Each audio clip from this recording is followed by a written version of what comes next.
guys, it's Gabby, and today I'm going to be taking you through my June and July wrap-up. I never got a chance to film a June wrap-up, so I figured I would just combine both of my wrap-ups for the summer to make one big, huge, epic reading wrap-up.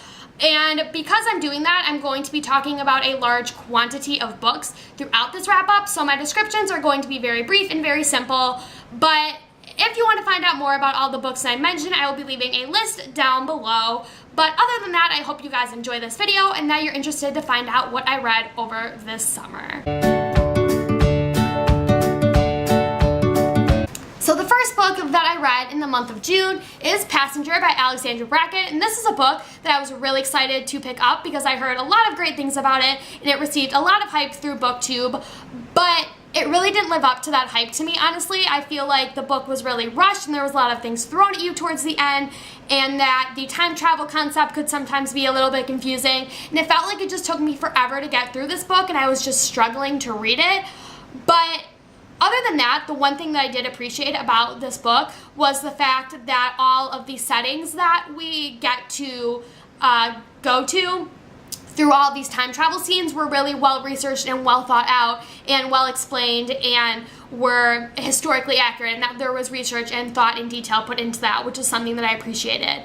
But I am excited for Wayfarer to come out because I feel like it's going to help fix that problem that we have with being rushed and sort of a lot of things being thrown at you, because you're already going to know the world, you're already going to know the characters, you're going to know the basic situation and what's going on, and you'll be able to sort of figure out what's really happening and get answers to a lot of questions that you have through reading this first novel. And this was the first Alexandra Bracken book I've ever read. I've never read The Darkest Minds, and I want to read it, and I feel like that would be something that's more my style, but I'm glad that I gave Passenger a try.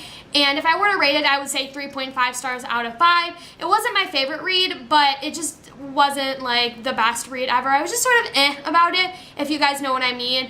And I don't know if you guys felt the same. I know I was talking to some of my friends who were also reading this around the same time that I was, and they felt sort of about it as well. So I'm glad to know that I'm at least not the only one. I'm glad I gave this book a chance though, and I'm excited to see where the world goes and how it wraps up when Wayfarer comes out in January. So the next book that I read in the month of June is something I'm going to talk very briefly about, and that is Signs of You by Emily Franz.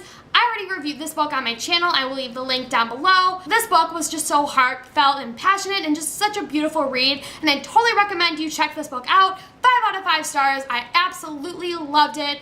Go get a copy now. It's in stores. The third book that I read in the month of June is Afterworlds by Westerfeld, and this is a book that I was really excited when I got a copy during B-Fest from Barnes & Noble and Bourbonnais, and I was so interested in the concept because it's written in alternating chapters, and the first sort of storyline that you're getting to read is of this young adult author, Darcy Patel, and she is, I believe, 18 or 19 years old, and she has just sold her first novel. She has sold the rights for it, so she is officially signed to a publishing company, and so throughout Afterworlds you get to see her journey of becoming a young adult author, and so you get to see her move into an apartment and have to deal with a budget and then relationships and having to deal with doing rewrites and then having to meet new authors and having to go to signings and different events like that and touring and whatnot. So you get to see her go through this whole journey in becoming a young adult author and see the struggles that she goes through.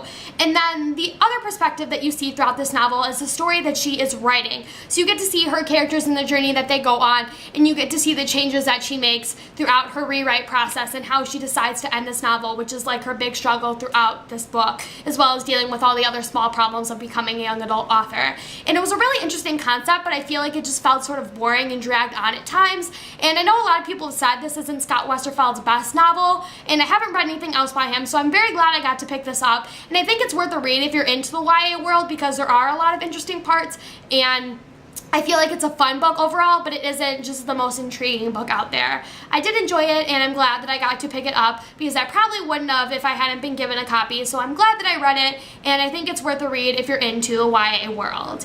If I were to rate it, 4 out of 5 stars. The fourth book that I've read in the month of June is another one that I'm going to be talking very briefly about, and that is Zenith by co-authors Sasha Alsberg and Lindsay Cummings. This was my most anticipated release for June, and I absolutely loved it. 5 out of 5 stars. I already reviewed this book on my channel, so if you want to find out more, link will be down below. Final book that I read in the month of June is The Unexpected Everything by Matson, and I read this as an ebook, so I do not have a physical copy yet, although I do want to pick one up because the cover is gorgeous. This was the first Matson book I've ever read, and I absolutely loved it. Her writing style is so unique and so amazing, and I really appreciate what she does with all the characters and the story that she told. It's such a fun, beautiful summary contemporary, and it just really satisfied my cravings for a summary contemporary, and I just loved it, and I'm really excited to read more from her, and just was the best way to end my month of reading for June.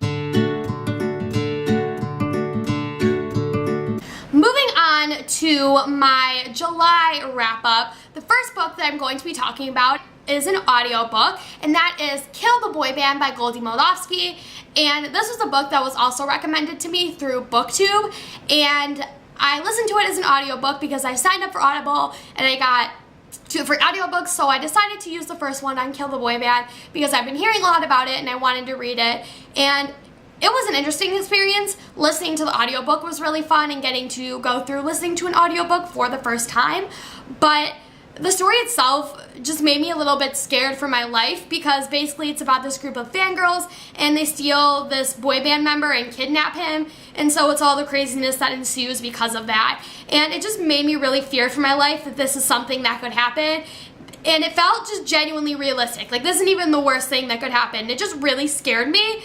It's an interesting read, 4 out of 5 stars, but I don't know what my thoughts are, honestly. I just felt really, really confused and scared. But it was a good book, but just, I don't know. I have no words. Next book that I read was The Darkest Part of the Forest by Holly Black. And I've been meaning to pick up a Holly Black book for a while because I have started the Magisterium series by Cassandra Clare and Holly Black. And of course I've read Cassandra Clare books, but I'd never read anything by Holly Black. So I wanted to get a little bit of a taste into her writing style. So I picked up this book, which has to deal with the Fae. And it was interesting to get her perspective on that because obviously I've read Cassandra Clare and Sarah J. Maas, so I have their perspective. So it was interesting to see a different author's take on the world of the Fae. And I really enjoyed the story. I really wasn't ever intending to pick it up, but I saw it in half-price books and I figured that I would give it a go, and I'm glad that I did. If I were to rate it, I would say another 4 stars out of 5. It was a fun read, but it wasn't my favorite read ever. And there were a lot better books that I've read this summer. I still enjoyed it though, and I'm glad that I gave it a go. Next book that I read in the month of July was Dark Matter by Blake Crouch. This is a book that was sent to me for review, and that review will be coming very soon. I really enjoyed this book, and it's more of an adult novel that deals with parallel worlds, and it takes place in Chicago, which is my hometown, so that was something that was really unique to get to read another book that takes place in Chicago, because I really haven't read a lot other than the Divergent series, and then I believe there's a John Green book. Well, Grayson takes place in Chicago, I know that. But I feel like An Abundance of Catherines also starts in Chicago too, so I haven't really read a lot of books that take place in Chicago, so it was interesting to get another perspective on this world that's more of a sci-fi and dealing with those parallel worlds and all of that interesting stuff. It's an interesting concept, but you'll find out more about it in other videos that I'll be posting soon. If I were to rate it 4 out of 5 stars, just because the parallel worlds can become a little bit confusing sometimes. Other than that, I really enjoyed it, and I'm really glad that I gave it a go. So the next book that I'm going to be talking about is one of my favorite reads of the month of July, and a book that I'm so glad that I finally picked up, and that is Six of Crows by Leigh Bardugo. I needed to finish this book before I went to her signing in September, and I'm so glad I picked it up when I did because I had so much fun reading this book. I love all the characters, I love the whole world that we get to read in this world, and we get to go back to the world where the Grisha trilogy takes place, and I think I'm probably going to do a video about all Leigh Bardugo books and just talk about my thoughts about her writing style and whatnot, because I never reviewed the Grisha trilogy and I've been meaning to do that. So maybe after I go to her signing, I'll do like a story time. If you want to see that, give this video a thumbs up. But 5 out of 5 stars. So glad that I read this book when I did and that I got on the train. I'm so psyched for Crooked Kingdoms, and I cannot wait to go to the Leigh Bardugo signing at Anderson's. So the next book that I'm going to be talking about is Everything I Never Told You by Celeste Nying. I had to read this book for summer reading for sophomore year of high school, and it just was sort of because I was having to do a lot of highlighting and annotating.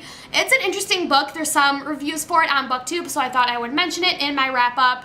It basically deals with this girl, I believe her name is Lydia, and she commits suicide, and so you kind of get to follow her journey and sort of what led up to her doing this and getting to see her family's reaction. And this takes place like in the 1970s, and you just sort of get to see her go through this whole journey of like what led up to her committing suicide, and then seeing her family's reactions to finding out that this is something that actually happened to her. If I were to rate this novel, I would say maybe like 3 stars out of 5, just because having to do a lot of the highlighting and the annotating was sort of and all the characters were really unlikable, and it just felt like I was trying to push through this novel so I could finish it, not because I wanted to find out more. So just overall an answer to read. I wouldn't recommend picking it up if you had to. It just sort of I don't know, just sort of an iffy book for me. Next 3 books that I'm going to be talking about are a series that I needed to start 6 trillion years ago, and I've finally gotten a bit of a glimpse into this world, and I'm really excited to read more, and that is Harry Potter. I read the first 3 books, and I'm absolutely in love with this world. I don't know why I read it sooner. I have this adorable box set that was given to me, and I'm so glad that I own the first 3 books. I do not own the rest of the series, so I'm kind of stalled on reading the rest of the series until I get to the rest, but 5 out of 5 stars to all of these books. Of course I love Harry Potter, and I'm really excited to read more of this world. I love everything, and I love watching the movies, and just everything about the Harry Potter world is magical and sunshines and rainbows, and I love it, and it's the best. So 3 more books left that I'm going to be talking about. The next is Summer Days and Summer Nights, and this is a compilation of fun summery contemporaries that are love stories written by 12 different authors in this beautiful bind-up. The whole thing edited by Stephanie Perkins, who was the author of the Anna and the French Kiss series, and I love this. I love getting to get a glimpse into different authors and their writing styles, because I hadn't really read a lot of authors that were in this bind-up, so it was interesting to get a sampling of different authors and their works. 5 out of 5 stars, so much fun to read throughout the summer. Next book that I read is another 5 out of 5 star read, and that is Two Summers by Aimee Friedman. I got a copy of this book at BEA, and I knew absolutely nothing about it when I was given a copy and actually got to meet Aimee, and I am just so glad that I read this book, and I absolutely enjoyed it. It basically follows this girl's summer, and she is living in these 2 different parallel worlds. One takes place in France, and the other takes place in New York, upstate, and it's just such an interesting book, and I love the contemporary and the journey with all the characters and everything. You'll be hearing me talk more about this book later on, but I absolutely loved it. 5 out of 5 stars. The best. The final book that I'm going to be talking about is a book that I actually got sent to review for Girls Life magazine, and that is Something in Between by Melissa de la Cruz. This book does not come out till September 27th, and I got an advanced copy of it to review, so you'll be finding out more in my review later on, closer to its release. But 5 out of 5 stars. I love this book. Absolutely amazing. So worth picking up. Go get a copy when it comes out. That is it for my June and July wrap up. I hope you guys had fun hearing about all of my reads for the summer. I read so many great books, and I'm so glad that I got to talk about all of them with you. So thank you guys so much for watching. I will see you next time. Goodbye!